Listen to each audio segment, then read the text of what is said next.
শরীরে এখনো তেজ বেশি, তো এই জন্য এত গরম গরম কথা।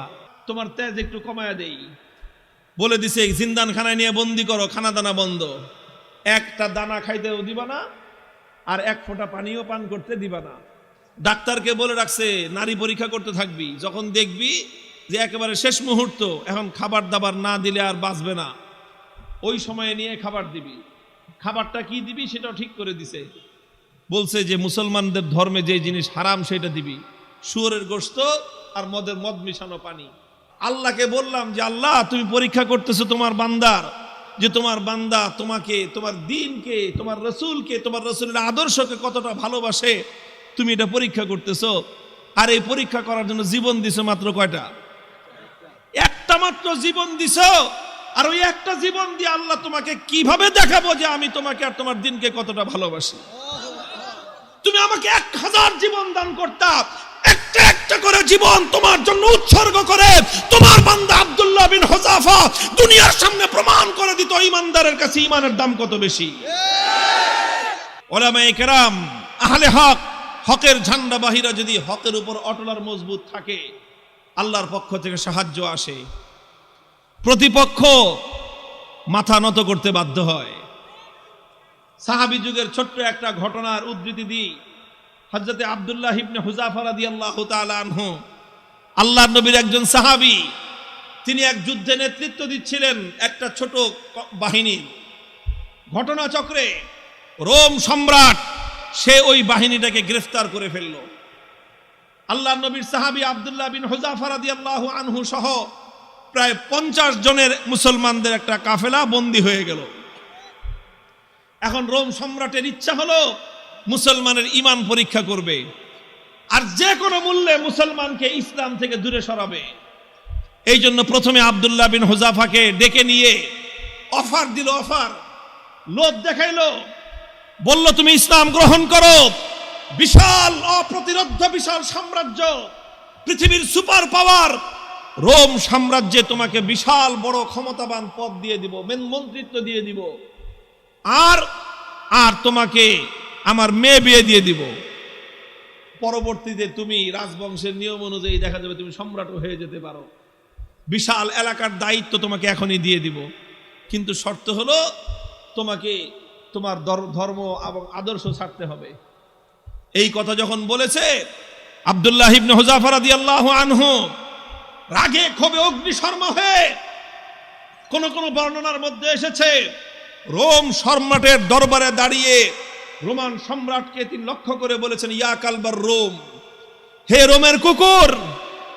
রোমের সম্রাট যখন তাকে ধর্ম ত্যাগের, ইসলাম ত্যাগের পরামর্শ দিয়েছে, তখন তিনি রোম সম্রাটের রাজ দরবারে দাঁড়িয়ে সম্রাট বলে নয়, রোমের কুকুর বলে সম্বোধন করে বলেছেন, মুসলমানের ঈমান এত কম দামি জিনিস না।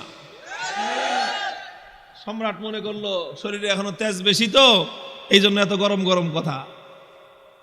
এত গরম গরম কথা, তোমার তেজ একটু কমায়া দেই বলে দিছে, জিন্দানখানায় নিয়ে বন্দি করো, খানা দানা বন্ধ, একটা দানা খাইতেও দিবা না, আর এক ফোঁটা পানিও পান করতে দিবা না। ডাক্তারকে বলে রাখছে নারী পরীক্ষা করতে থাকবি, যখন দেখবি যে একেবারে শেষ মুহূর্ত, এখন খাবার দাবার না দিলে আর বাঁচবে না, ওই সময়ে নিয়ে খাবার দিবি। খাবারটা কি দিবি সেটাও ঠিক করে দিছে, বলছে যে মুসলমানদের ধর্মে যে জিনিস হারাম সেটা দিবি, শুয়োরের গোশত আর মদ মিশানো পানি। ঠিক তাই হয়েছে। আব্দুল্লাহ বিন হুযাফা সহ না খেতে খেতে যখন মরণাপন্ন প্রায়, তখন একেবারে জীবন বাঁচানোর জন্য তাদেরকে খাবার দেওয়া হয়েছে। খাবার কি?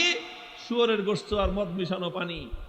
আব্দুল্লাহ বিন হুযাফা রাদিয়াল্লাহু আনহু চিন্তা করলেন, শরীয়তের মাসলা অনুযায়ী এই পরিবেশে জীবন বাঁচানোর জন্য সামান্য পরিমাণ শুয়োরের গোশত খাওয়া জায়েজ, জীবন বাঁচানোর জন্য। এটা তো আছে, ইল্লা ফামানিস্তুররা ফি মাখমাসাতিন গায়রা মুতাজানিফিল লিইসমিন ফাইন্নাল্লাহা গফুরুর রহিম। একজন মানুষ যদি এমন হয়ে যায় যে কোনো হালাল খাদ্য নাই, হারাম খাদ্য ছাড়া হালাল কোনো খাদ্য নাই, এখন না খেলে জীবন বাঁচবে না, সেই সময়ে জীবন বাঁচানোর জন্য সামান্য পরিমাণ হারাম খাদ্য গ্রহণ করা কি, এটা হলো মাসলা।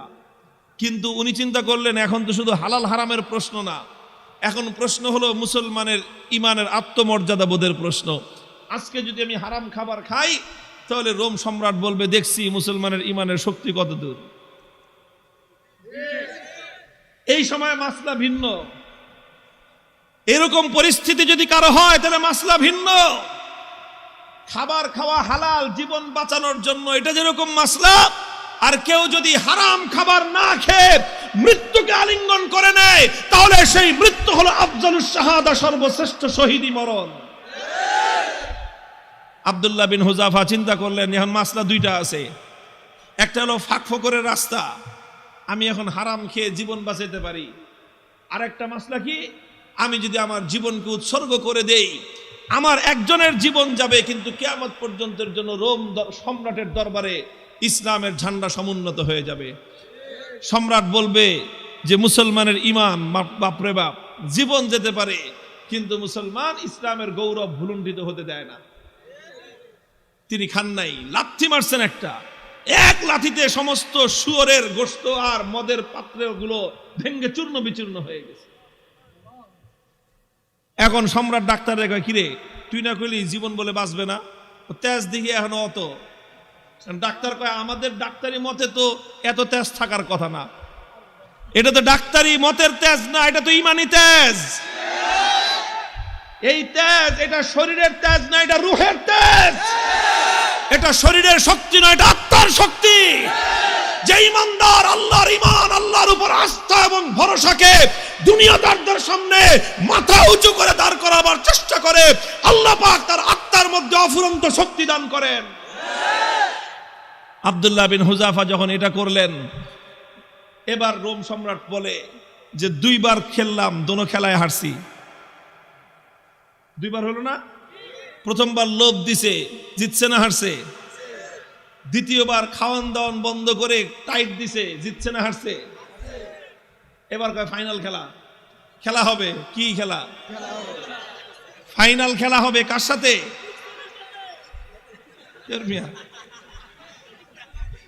এদের সাথে তো খেলা শেষ করে দিয়ে আসছি তার এলাকায় গিয়ে।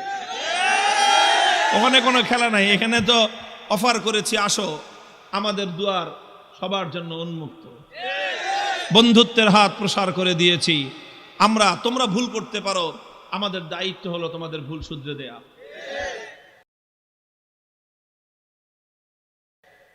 রোম সম্রাটের সাথে খেলা হবে আব্দুল্লাহ বিন হুযাফার। একজন হলো সম্রাট আর একজন তার একজন বন্দী, তার জিন্দানখানার কয়েদি আর একজন সম্রাট। খেলা হচ্ছে ফাইনাল খেলা। রোম সম্রাট বলল এবার একদম দেখব চূড়ান্ত যে ইমানের তেজ কোন পর্যন্ত হয়। যতজন বন্দী বিশাল বিশাল ড্যাগের মধ্যে পানি গরম করছে, ফুটন্ত গরম দাউ দাউ লেলিহান শিকার আগুন, সেই আগুনের মধ্যে ড্যাগ বসাইছে, বিশাল বিশাল ড্যাগ, খাজা বাবার ড্যাগের মতো। খাজা বাবার ড্যাগ দেখছেন? বাংলাদেশে আছে হলো শাহজালালের মাজারের ড্যাগ একটা আছে, ওটার মধ্যে বালতি নিয়ে নামে একজন সঙ্গ লাগায়া খিচুড়ি উঠাইতে, দেখেন নাই? এরকম বিশাল ড্যাগ, একটা মানুষ যেন আপাত মস্তক সেই ড্যাগের মধ্যে ডুবে যেতে পারে, এত বড় বড় ড্যাগ বানাইছে। ড্যাগ বানায় তারপরে লাকড়ি দিয়ে লেলিহান শিকার আগুন জ্বালাইছে, সে আগুন জ্বালায় তারপরে এই তো পানি দিয়ে ভরে দিছে। পানি যখন টকবক টকবক করতেছে, এবার আব্দুল্লাহ বিন হুযাফা সহ তার সমস্ত বন্দীদেরকে ডেকে আনছে। ডেকে এনে বলছে, আব্দুল্লাহ বিন হুযাফা এবার তোমার সাথে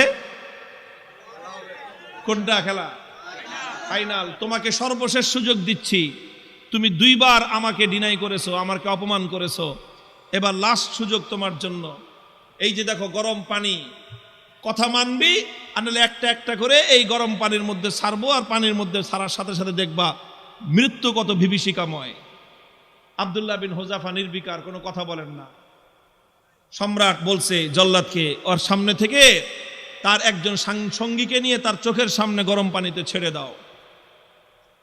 ঠিকই আব্দুল্লাহ বিন হুযাফা রাদিয়াল্লাহু তাআলা আনহু একজন সাথীকে নিয়ে গরম পানির মধ্যে ছেড়ে দেওয়া হলো। মুহূর্তের মধ্যে বিভৎসভাবে তার মৃত্যু হলো, তিনি শাহাদাত বরণ করলেন। চোখে তাকায়া দেখলেন কিচ্ছু, কোনো কথা নাই। এবার বলল যে এবার ওরে ধরে নিয়ে যাও। আব্দুল্লাহ বিন হুযাফা রাদিয়াল্লাহু তাআলা আনহুকে এবার ধরে নিয়ে যাওয়া শুরু করলো। বাদশা খেয়াল করতেছে যে মনোভাবটা কি চেঞ্জ হয় কিনা, একটু অন্তত ভয় পায় কিনা। একটু ভয় পাইলেও মনে করবে যে যাক কোনো রকম মর্যাদাটা রক্ষা পাইছে, ফাইনাল খেলা ড্র ঘোষণা করে দেওয়ার একটা ধান্দা খুঁজতেছে। যখন আব্দুল্লাহ বিন হুযাফাকে নিয়ে যাওয়া হচ্ছে, ইতিহাসের কিতাবগুলোর মধ্যে লেখা হয় ওনার চোখ দিয়ে দরদর করে পানি পড়তে আরম্ভ করলো। তো বাদশাহ মনে করছে কাম হয়েছে, মনে হয় কাজ হয়েছে, মনে হয় ভয় পাইছে, কেবল ডাক দিছে, এই ফিরে আনো। জিজ্ঞেস করতেছে কি ব্যাপার, ভয় পাইছো? যদি ভয় পেয়ে থাকো সারেন্ডার করো, এখনো তোমার জন্য সে আমার অফার অব্যাহত আছে, তুমি তোমার ধর্ম ছেড়ে আমাদের দলে যোগ দাও, সঙ্গে সঙ্গে আমি তোমাকে রোম সাম্রাজ্যের বিশাল ক্ষমতাবান পদ দিব তোমাকে। আর যদি না মানো তাহলে তোমাকে কিন্তু খালি চোখের পানি দেখে আমি ছাড়বো না, তোমাকে গরম পানির মধ্যে নিক্ষেপ করে নির্মমভাবে তোমাকে হত্যা করব। আব্দুল্লাহ বিন হুযাফা বলেন, কারে তুমি কি মনে করছো এই মৃত্যু দেখে ভয় পেয়েছি? না, তোমার এই মৃত্যুর এই বিভীষিকা দেখে আমি ভয় পাই নাই। তাহলে কান্দো কেন?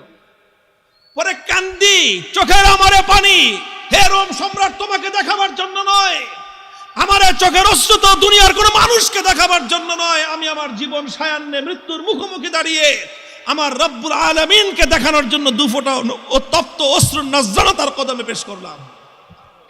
আল্লাহকে বললাম যে আল্লাহ, তুমি পরীক্ষা করতেছো তোমার বান্দার, যে তোমার বান্দা তোমাকে, তোমার দ্বীনকে, তোমার রসুলকে, তোমার রসুলের আদর্শকে কতটা ভালোবাসে, তুমি এটা পরীক্ষা করতেছো।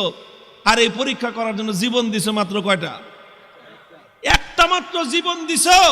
আর ওই একটা জীবন দিয়ে আল্লাহ তোমাকে কিভাবে দেখাবো যে আমি তোমাকে আর তোমার দ্বীনকে কতটা ভালোবাসি?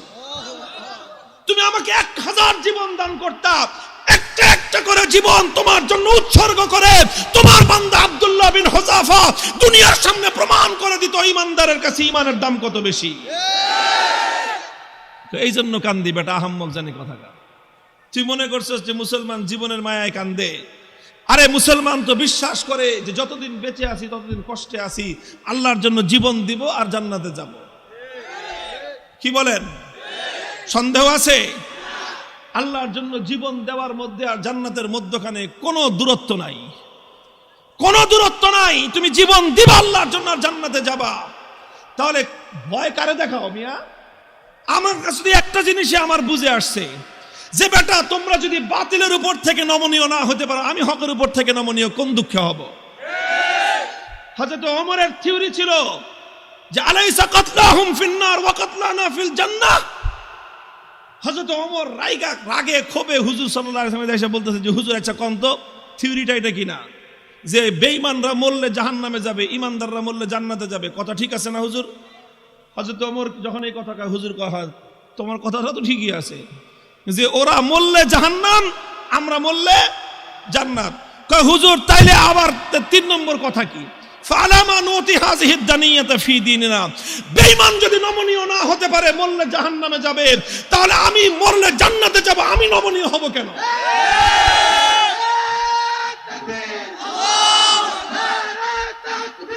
আল্লাহু আকবার। হুশিয়ার সাবধান,